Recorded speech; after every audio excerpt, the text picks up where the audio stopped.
Osmose, le podcast qui parle de parcours inspirants.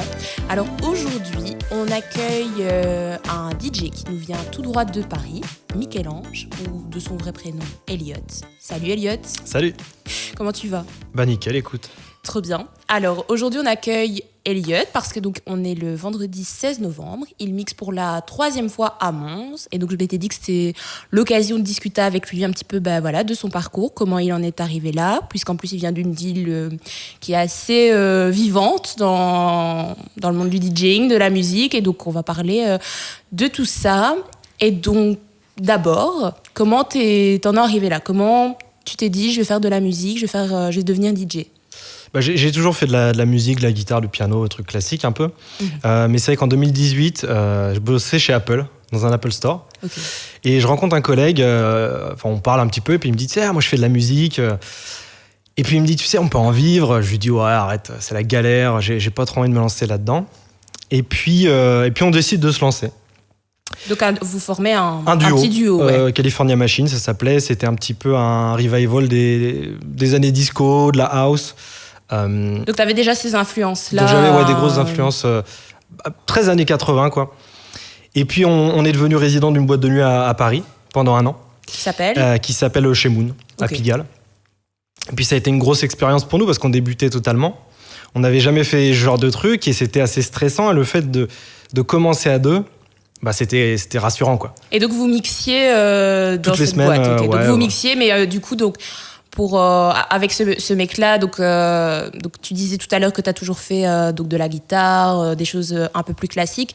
Donc avec lui, vous vous êtes lancé vraiment dans le mix. Donc vous avez acheté le matériel ensemble, vous avez appris les bases ensemble. Enfin, comment tu as appris Moi, j'avais appris à mixer pour rigoler un peu de mon côté. En soirée avec des potes. Ouais, c'est ça. Okay. Et puis je lui ai un peu appris ce que je connaissais, et puis on a appris sur le tas. Okay. Et puis à force de rencontrer des gens, tu sais, à Paris, comme toutes les grandes villes, tout le monde mixe en fait. Oui, et ça va très vite de se créer des contacts. Le bar dans lequel tu as tes habitudes, au final, tu commences Ok, ouais, trop bien. Donc ça va assez vite, quoi. Donc vous commencez à deux dans cette boîte On commence à deux là-dedans pendant plusieurs années. Et puis le Covid arrive. On arrête nos activités. T'as quel âge à ce moment-là pour situer ? J'avais, je sais pas, 27, 28, un truc comme ça. D'accord. Donc t'as pas commencé non plus... Pas super jeune, non. Ouais, parce que c'est vrai qu'on... Tu peux le dire. Je voulais pas le dire.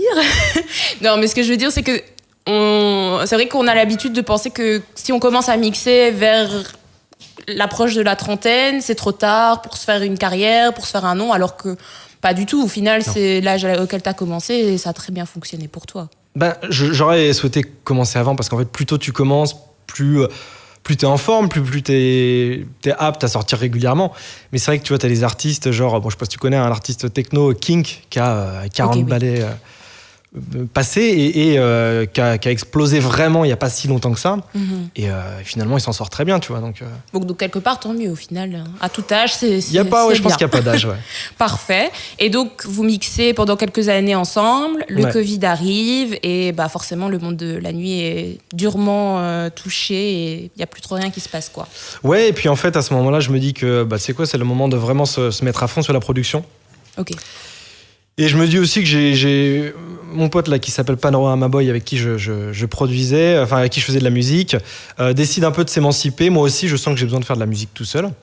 Et puis le Covid, c'est le moment de se mettre à produire vraiment. Et c'est là que j'ai commencé à sortir mes premiers sons vraiment sérieux. Ok. Et puis voilà, ça a commencé là, comme mon projet perso. Et est-ce que tu faisais ça en full time, la musique ? Donc déjà, même à l'époque où tu mixais, c'était ton activité principale ? J'avais ce mi-temps donc chez Apple. Okay. Et donc voilà, j'avais le mi-temps et puis à côté, je faisais de la musique. Ça m'allait très bien. Ouais. Ok, donc tu faisais quand même les deux, comme ça, tu dépendais pas. Si ça fonctionnait pas, t'avais une roue de secours. J'avais moins de stress financier, on va dire. Ouais, c'est vrai que c'est non négligeable. Et donc, tu commences pendant la période Covid à faire de la musique. Quel type de musique ? Avec quel instrument ? Comment ? C'est vrai que je faisais des trucs un peu... Parce que c'était une période calme, il y avait plus de club. Donc, en fait, je faisais des sons un peu breakbeat, un peu ambiant, un peu deep quand même. Ok. Et pas que des trucs en mode grosse soirée. Non, parce qu'en fait, j'avais pas le moyen de les passer en soirée, donc j'avais même pas envie de les produire. Ok. Et puis... Le Covid s'étant terminé au bout d'un moment, j'ai eu envie de sortir des trucs un peu plus club, un peu plus en gardant cette touche un peu mélancolique, mais des trucs qui tapent et qui marchent. Oui, forcément, le mood est totalement différent, mais comme quoi, finalement, dans la production de musique, vraiment l'environnement dans lequel tu es, je veux dire, tu vas pas faire des sons club s'il y a pas de club en fait. Donc même ça, ça a un impact sur ta façon de créer. Perso, oui, ça, je pense que ça dépend des gens. Mais moi, je suis très impacté par ce que je vis et où je sors, les gens que je fréquente. Et donc, ça a joué sur toi. Ouais. Et du coup, à la fin du Covid, tu reprends tes activités assez vite ? Non, j'ai décidé vraiment de me consacrer pendant plusieurs années que à la prod, quasiment. Okay. Si on m'invitait à jouer, évidemment, je venais si ça me plaisait. Mais voilà, je me suis mis à fond dans la prod. Et puis là, depuis 1 an, je reprends vraiment plus le clubbing. Ok. Ouais. Et qu'est-ce que tu préfères dans la production que peut-être tu ne trouvais pas dans le mix en tant que tel ? Ben la production, il y a beaucoup de producteurs et on se reconnecte. Je pense que c'est quand tu commences à faire un son, t'es dans un truc, dans un mindset où t'es dans un trip un peu si tu veux. Ouais. Et c'est vraiment, t'es plongé dedans, ça peut durer 5 heures, tu peux finir à faire toute ta nuit dessus. Et moi en tout cas, je suis très empathique par rapport à la musique et ça me met vraiment dans un mood, le même mood que la musique que je crée, quoi. Ouais, c'est vrai que, j'imagine...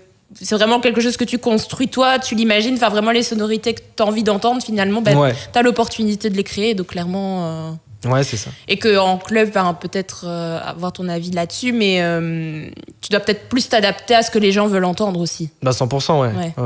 Il y a beaucoup d'artistes, et même les artistes très connus qui vont pas forcément s'adapter à oui, parce que là, on vient pour eux. On vient pour eux, exactement. Moi, étant émergent, je vais jouer mes sons, mais je vais aussi essayer de faire en sorte que les gens aiment ce qu'ils entendent aussi, quoi. Oui, tout à fait. Donc, et justement, qu'est-ce que tu as ressenti quand tu as pu jouer tes propres sons à tes premières soirées après Covid, quoi ?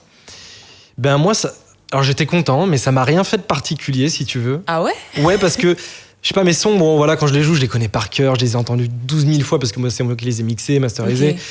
En revanche, là où ça me touche plus, c'est quand c'est des artistes que j'aime, qui jouent mes sons. Ok, comme qui par exemple ? Ça peut être, Feta Felice, ça peut être Trim, il y a eu Peggy Gou aussi. Ah ouais, Peggy Gou, elle a joué un de tes sons ? Ouais. Trop bien. Donc des artistes que j'aime bien, quoi. Donc ça m'a... Qui sont quand même des pointures dans... qui sont des gens reconnus dans leur milieu. Et pour moi, ça m'a touché, quoi, tu vois. Ok. Ouais, donc j'imagine que...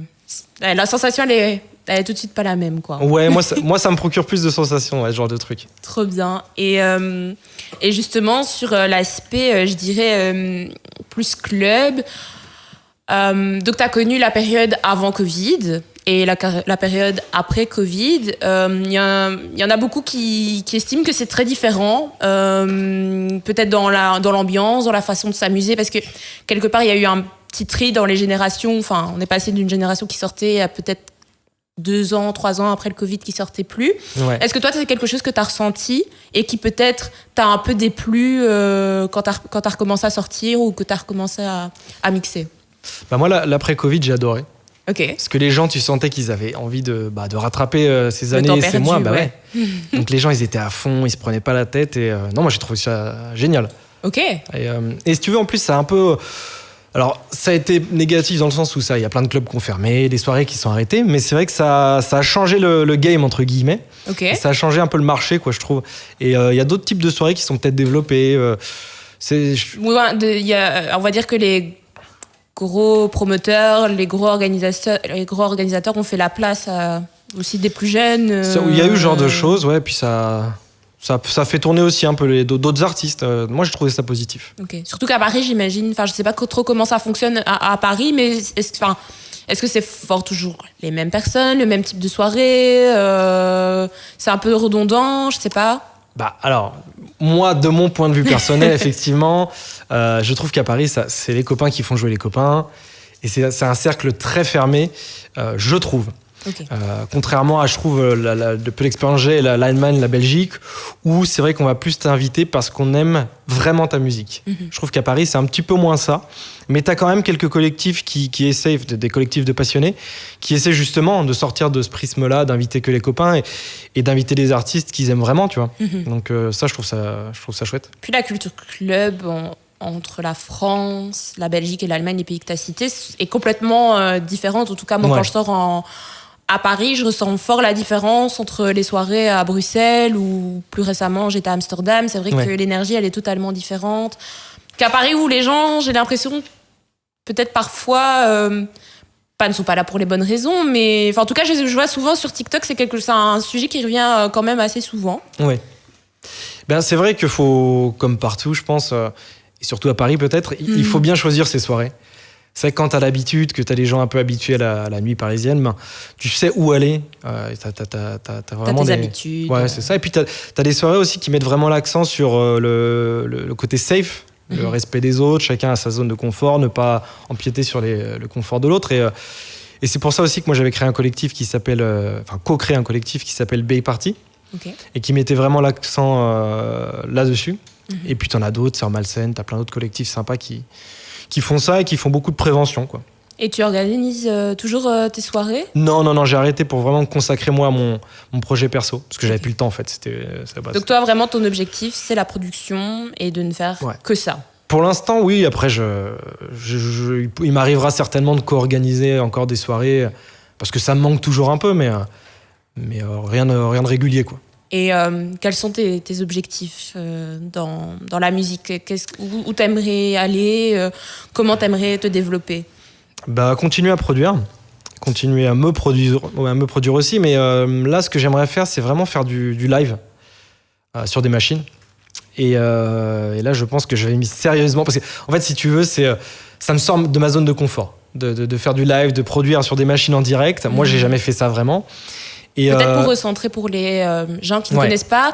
Donc toi, tu produis de la musique déjà avec un synthé ou sur ton ordi ? Globalement sur l'ordinateur. Sur l'ordinateur, ok. Parce que parfois, on te voit chipoter avec tes justement, synthés, effectivement, j'ai des machines sur lesquelles je peux faire... je peux taper, faire des notes, créer des percussions, des choses comme ça à la volée, quoi, sur une machine directement, sans utiliser d'ordinateur. Et c'est vrai que faire ça en live, c'est un truc qui m'attire de plus en plus. Donc vraiment ça en direct, en pleine soirée. Comment ça marche ? Est-ce que tu as déjà eu l'occasion de tester, de voir ? Sur scène, non. Et justement, là par exemple, je vais faire un live là, qui va être filmé à Paris. Et je vais me forcer à le faire. Et à faire donc mixer sur les platines et à côté jouer des morceaux directement sur la machine. Ok. Et voilà, faut que je sorte de ma zone de confort parce que je sens que le DJing, j'adore ça. Mais faut que je me rajoute un peu plus de difficultés. Et puis, surtout que ça fait du coup en tout combien de temps ? Donc si tu as commencé vers 2018, mais que tu savais déjà mixer quand même avant, ça fait presque... Ça fait pas 10 ans, ça fait... C'est 7 ans, un truc comme ça, je sais pas, Ah ouais, donc oui, finalement, quand on mixe, une fois qu'on a capté la chose, qu'on a l'assurance devant les gens, finalement, c'est assez simple. Ah bah oui, le DJing, c'est hyper simple en soi. Oui, c'est à la portée de tout le monde. En plus, à l'heure actuelle, je veux dire, tout le monde peut s'acheter un contrôleur et à apprendre. Oui, tu mets 200 €, 300 €, t'as un contrôleur sympa. Après, de là à lire, tu vois, vraiment, ça fait pitié, mais lire une foule et vraiment... Oui, ça, c'est encore autre chose. Tu vois, sentir l'énergie de la salle, voir ce qu'ils ont envie d'entendre, des fois savoir redescendre en termes d'énergie. C'est là le plus compliqué quand tu mixes. Ça c'est plus dur par contre, effectivement. Et donc, en live, t'as aussi ce truc de l'énergie, parce que j'ai déjà vu en soirée des gens qui faisaient du live. Mais de ce que j'avais pu entendre, de ce qu'on m'a expliqué, c'est que c'est un peu une répétition de mouvements, un peu comme une chorégraphie. Ouais. Mais en même temps, donc tu prévois quelque chose, tu travailles un set en live, mais peut-être que ça peut prendre ou ne pas prendre. C'est pour ça aussi que je vais le faire la première fois devant des caméras. Il n'y aura pas de foule, si tu veux, ce sera filmé. Et c'est un podcast, donc... c'est pour t'entraîner, pour m'entraîner, montrer ce dont tu es capable. Ouais, puis moi, me voir après, voir ce que ça va donner aussi. Mais faire ça devant une foule, pourquoi pas ? C'est juste que va falloir bosser avant, parce que ça se prépare. Mm-hmm. Comment on pourrait décrire ton style ? C'est quoi le style Michel-Ange ?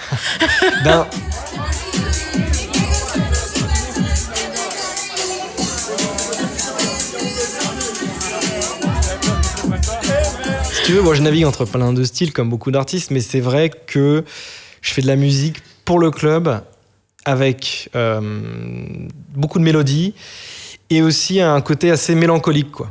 Ok. Assez un peu old school. Comme tu disais, tu as des influences disco, Ouais. un peu 80s comme ça. Moi, j'ai besoin d'avoir beaucoup de mélodies, des choses auxquelles se raccrocher facilement et d'avoir des mélodies qui vont provoquer chez les gens, en tout cas, des émotions particulières, notamment la mélancolie. Mais en essayant de rester positif, tu vois. J'ai pas envie que les gens chialent non plus en plein set. Et c'est pas le but en boîte de nuit, c'est magnifique. Oui. Non, faut trouver un équilibre. Pourquoi pas, ça pourrait être très bien, quelqu'un qui est touché par ton art. Bien sûr, il y en a qui arrivent très bien, mais non, je veux que ça reste positif, donc il faut trouver un équilibre entre le côté mélancolique, mais énergique, quoi. Ok. Et mes influences, peut-être, je sais pas si... Dis-moi peut-être des noms d'artistes. Non, si tu veux, ma grosse influence, c'est DJ Artstring. Oui, qui est... je vois... Ils sont deux, ouais, tout à fait.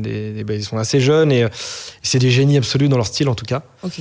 Ils font des mélodies extraordinaires. Ils sont français, belges? Ils sont... je crois qu'ils sont allemands, si je dis pas de bêtises. Ah, c'est possible. Ouais, souvent, ça se passe encore à Berlin, quand même. Il y a encore beaucoup de DJ qui sont basés là-bas. Et c'est vrai qu'ils m'ont inspiré de dingue, parce qu'en fait, c'est des sons très club, mais qui peuvent te faire chialer tellement ils sont beaux, quoi, vraiment. Enfin, en tout cas, moi, c'est comme ça que je les ressens.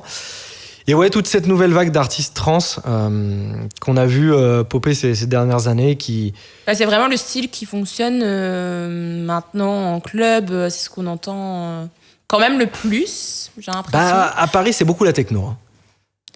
Oui, en fait, j'ai l'impression que soit c'est techno, art techno, ou t'as les trucs mélodiques, mais c'est vrai qu'un entre-deux... Après, c'est assez tranché, quand même. Ouais, mais en Belgique, en tout cas, j'ai la sensation que la trance prend quand même plus de place. Après, peut-être que je parle de mon prisme et que je suis biaisée, je n'ai aucune idée. Mais j'ai l'impression qu'il y a quand même une certaine diversité à ce niveau-là dans les sons. Ok. Je pense. Non, mais c'est cool. Ah oui. C'est bien de l'entendre. Ouais, tant mieux. On vient faire soirée en Belgique. C'est pour ça que je suis là, je crois. Mais ouais, peut-être, je sais pas. Mais et justement, est-ce que t'as une envie d'ailleurs, une envie de créer de la musique avec d'autres artistes à l'étranger, ou je sais pas, est-ce qu'il y a un pays ou une culture qui te fait rêver musicalement, qui pourrait s'inclure dans ton travail ou dont tu pourrais t'inspirer? Dans les médias, quelle que soit la nationalité, moi j'ai envie de faire des collaborations avec d'autres artistes parce que c'est cool d'être imprégné de plusieurs influences. Là, j'ai fait un morceau avec un artiste, pour le coup, qui est parisien, qui s'appelle Alex Sunbelt, et on a joué notre son la première fois il y a une semaine à Paris. Et c'était génial il n'est pas encore sorti, mais c'était génial de voir en direct comment ça marche en fait, comment le son est accueilli par les gens sur une vraie scène. Et voilà, les gens ont plutôt bien aimé, donc c'est cool. Mais pour l'instant, je collabore beaucoup avec des Français. Ok. Mais je suis ouvert à tout, vraiment. Mais t'as pas une volonté, une envie, je sais pas s'il y avait une ville dans laquelle tu pourrais bouger, je sais pas. Non, vraiment. Non, il n'y a pas de... Moi, je suis chaud d'aller vraiment un peu partout en Europe. Parce que mon style, en tout cas, les gens sont assez ouverts à ça. Et je pense qu'il y a une petite scène locale un peu dans toutes les villes européennes, j'ai l'impression, pour la trance, de plus en plus. Donc...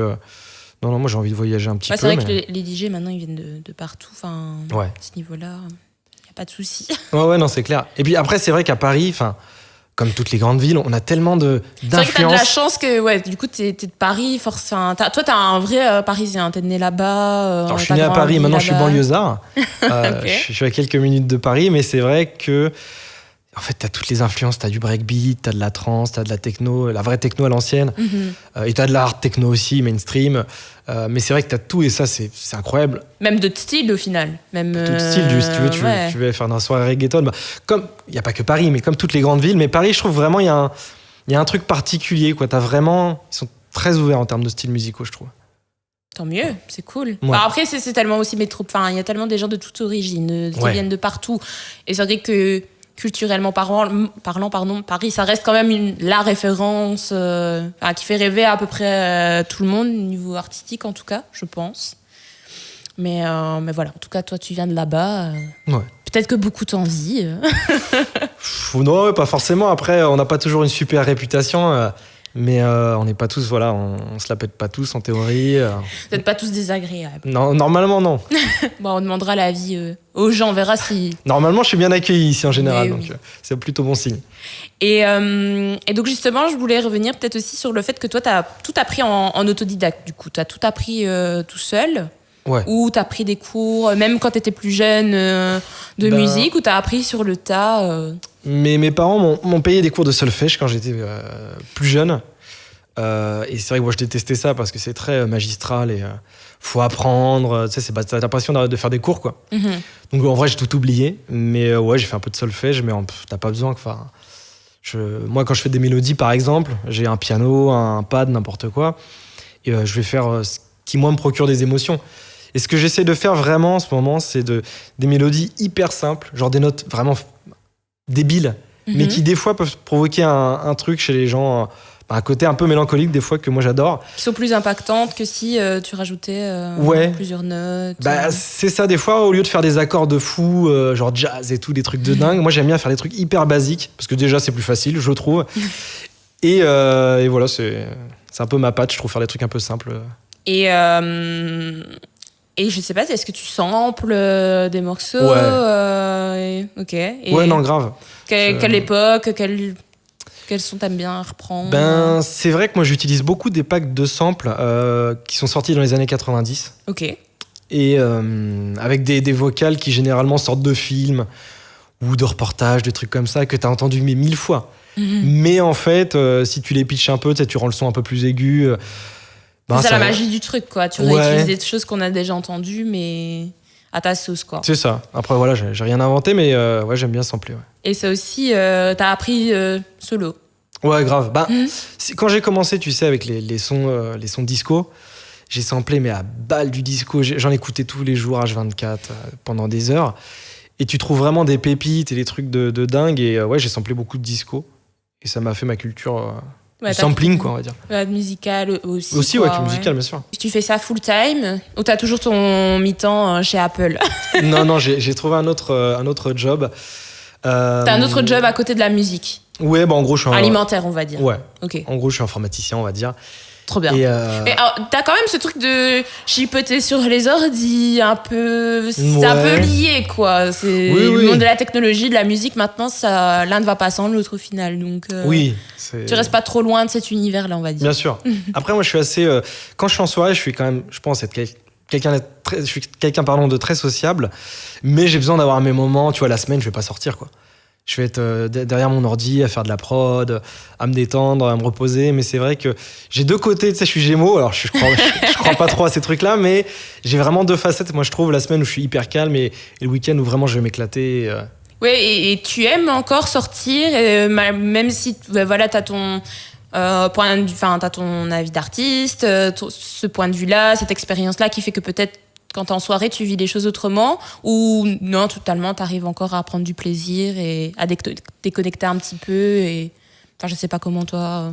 Ouais, non, j'arrive vraiment à trouver du plaisir dans la teuf encore, même quand je mixe pas, parce qu'en fait, si t'es bien entouré, si tu sais où sortir, ça se passe bien généralement, et surtout, moi, je trouve que c'est hyper inspirant d'entendre en fait ce que font les autres, de voir ce que les gens dans la foule aiment quand tu mixes pas, et aussi kiffer la teuf sans avoir le stress, entre guillemets, de jouer, tu vois, parce que quand tu joues, faut être sérieux, quoi, tu vas pas... Oui.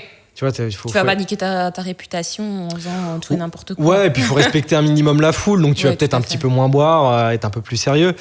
Donc voilà, moi j'aime bien les deux facettes de la nuit, quoi, jouer et ne pas jouer. Ouais, t'arrives encore à apprécier... Grave. T'en as pas marre, quoi. Non. Tant mieux.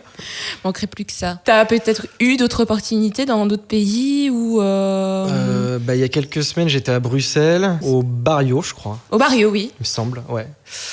Si je dis pas de bêtises, et puis le lendemain à Mons, ici. Ok, trop bien. Et quelles sont les différences que tu remarques moi, je trouve que, ça va faire cliché, mais les Belges, ils sont hyper accueillants, vraiment. Mais cette réputation, elle nous tient toujours. Tant mieux, tant mieux. Ouais, moi, j'aime pas les clichés, mais bon, quand c'est positif, en vrai, pourquoi faut le dire. Oui, c'est vrai. Et ouais, l'accueil des Belges, il est incroyable, et tu sens qu'en général, les gens en soirée, s'ils parlent et tout, ils font pas semblant, quoi. Il y a rien derrière, c'est juste ils te parlent parce que voilà, ils sont bien. Et ils profitent de la soirée, les gens sont vrais. Alors ça fait cliché encore, mais je te jure, je trouve que je l'ai vraiment ressenti en Belgique, quoi. Ok. De vraiment, les gens qui vont, je sais pas, te dire ce qu'ils pensent de ce que tu as produit, de ce que tu as fait. Mais même au-delà de ça, tu vois, même quand t'es client dans une boîte de nuit, les gens, ils sont cool, quoi. Tu vois, ils sont vraiment là pour passer un bon moment et pas... je trouve les Belges sont super positifs, moi, en soirée. Comme les Allemands, d'ailleurs, pareil. Ben, je trouve que la culture aussi, au niveau du club, peut-être... Enfin, c'est vrai qu'elle n'est pas la même. Moi, j'avoue, comme je disais tout à l'heure, je trouve que... Pas qu'on s'amuse plus, parce que c'est pas vrai, c'est pas toujours vrai en tout cas, mais c'est vrai qu'il y a moins de prise de tête, peut-être, on est plus cool. Après, tu viens de Paris aussi, donc... À Paris, t'as un peu les deux versants. T'as aussi le côté très cool, où t'as des soirées pour tout le monde et pour tous les styles. Et puis t'as aussi ce truc, comme tu disais, un peu de sectaire, où on se mélange pas, où c'est vraiment qu'une certaine partie de la population qui va se rendre à un genre de soirée. En Belgique, t'as peut-être un peu moins ça, forcément.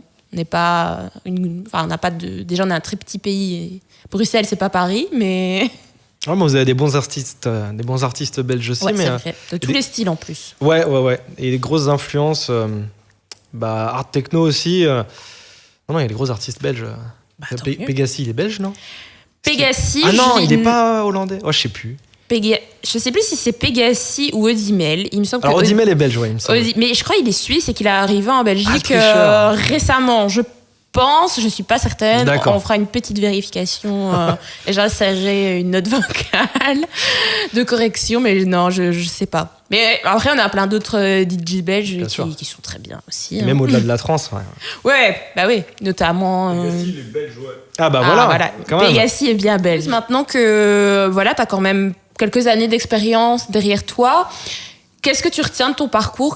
Quelles sont les choses que tu vas refaire, les leçons que tu as apprises et qui te semblent positives, mais au contraire, est-ce qu'il y a des choses que tu ferais peut-être pas autrement, mais du moins que à l'avenir tu ferais peut-être plus? Moi, le meilleur conseil que je pourrais donner, en tout cas de mon humble expérience, aux autres artistes qui débutent, ce serait vraiment de prendre le temps. Parce que une carrière d'artiste, ça peut se faire en 3 mois. Tu peux exploser et marcher direct. Surtout que tu as l'affluence maintenant de TikTok, de tous les réseaux sociaux qui jouent énormément maintenant dans la carrière d'un artiste. Grave. Tu as des super leviers comme ça qui peuvent t'aider à exploser d'un coup. Et puis, tu as d'autres artistes qui vont mettre des années, des fois, des dizaines d'années. Et puis un coup, exploser. Tu vois, je pensais à Kink, qui maintenant, il joue partout. En plus, c'est un mec, c'est un génie. Et donc je pense qu'il faut pas trop se mettre la pression et il faut pas oublier pourquoi on fait ça. Même si encore une fois c'est un peu cliché, mais c'est vrai parce que faut pas se dégoûter du métier, quoi. Parce que moi j'ai commencé pour la passion de la musique et parce que ça me procure des émotions moi quand je produis. Et voilà, faut prendre son temps, je pense.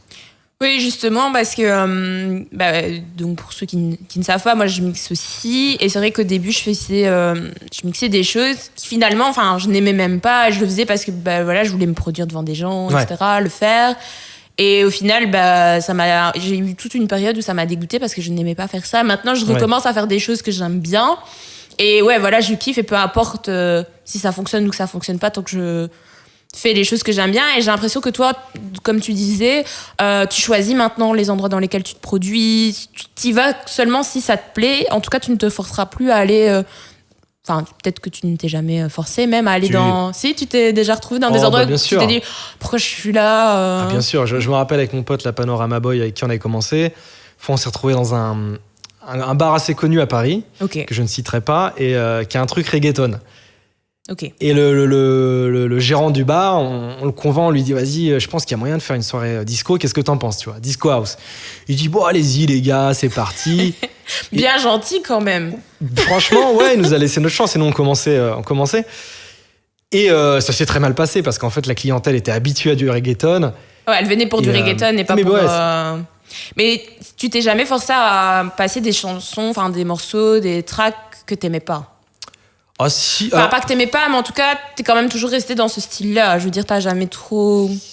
je sais pas. Moi, j'ai ce défaut. En tout cas, alors c'est peut-être pas un défaut, je pense une qualité en vrai, mais j'ai ce défaut que moi je trouve que quand je joue, je vais énormément jouer ce que les gens ont envie d'entendre aussi. Je vais plus privilégier ce que veulent entendre les gens.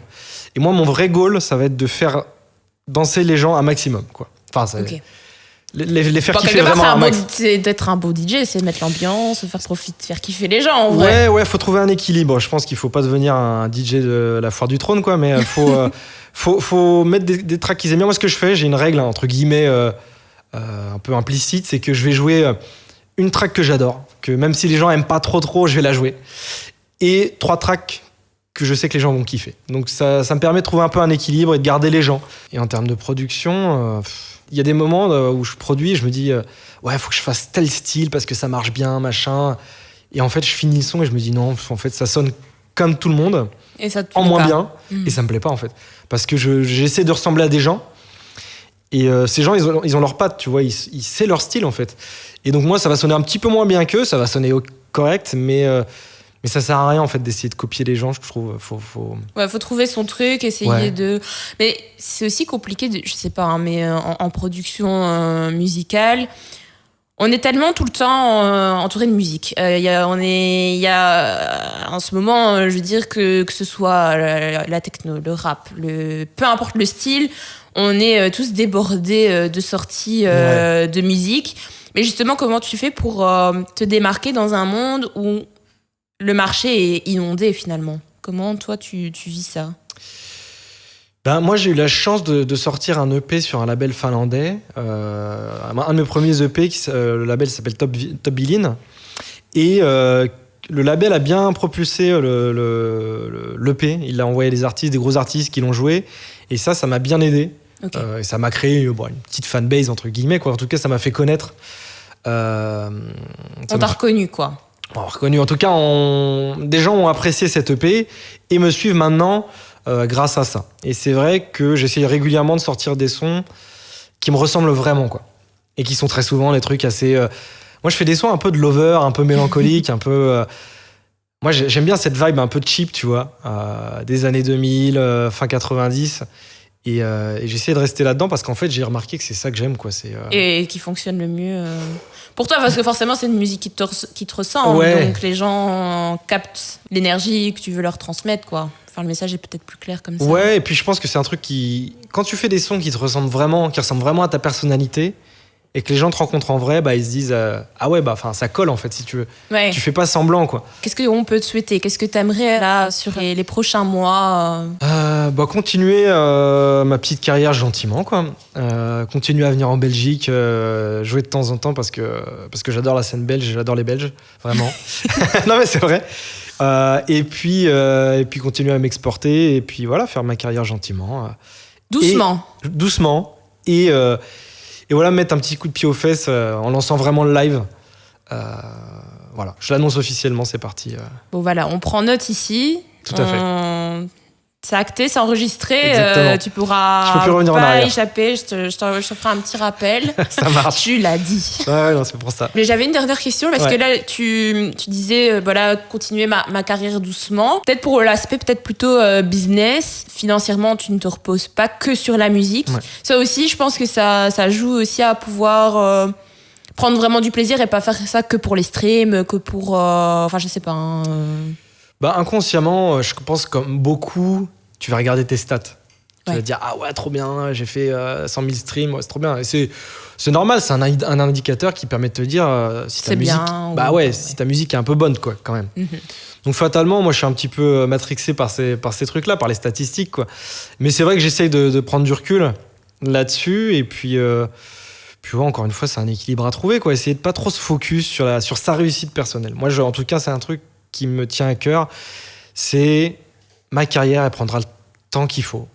Peut-être ça a jamais marché, ou en tout cas vraiment marché. Peut-être dans 10 ans, ça va marcher. Peut-être demain, j'en sais rien. Bah, ça marche déjà quelque part. Ouais, ça marche gentiment, mais quand je dis marcher, c'est vraiment réussir à en vivre à 100%. Oui. Et je pense que réussir à vivre à 100%, ça peut prendre du temps. Et voilà, peu importe, ça prendra le temps que ça prendra. Et quelque part, tant mieux, justement, parce que si ça fonctionne, enfin, je sais pas, hein, mais si ça fonctionne peut-être trop vite, trop jeune, Peut-être qu'on peut parfois se sentir un peu dépassé, pas avoir de la maturité pour affirmer ses idées et ce qu'on veut pour sa carrière. Bah ouais, parce qu'en fait, c'est un secteur, bon, j'apprends à personne, mais qui est pas évident, quoi. Si t'es propulsé direct, t'es hyper connu, psychologiquement, t'as quand même une pression. Et donc, moi, je pense que j'ai atteint, en tout cas, à mon niveau, cette maturité par rapport à ça. Et j'arrive à prendre du recul par rapport à la musique en général. Donc, t'es prêt pour le grand jeu, là? Là, c'est parti, on est parti, ouais. Ben, on va conclure là-dessus. En tout cas, moi, c'est tout ce que je te souhaite. Et je sais pas, est-ce que tu as déjà une date de quand on pourrait te voir en Belgique? En Belgique, à part ce soir, oui, ce soir, en effet. Ce soir, mais du coup, vous entendrez ça beaucoup plus tard, et donc il sera trop tard. Mais d'ici là, j'aurai certainement d'autres dates en Belgique, en tout cas, j'espère. Ok, ben... Nous, on espère aussi te revoir et on fera un petit bilan dans quelques mois. On prendra de tes nouvelles pour savoir si t'es parvenu à faire de la musique live devant un public. Cool. À bientôt et merci à toi. Merci.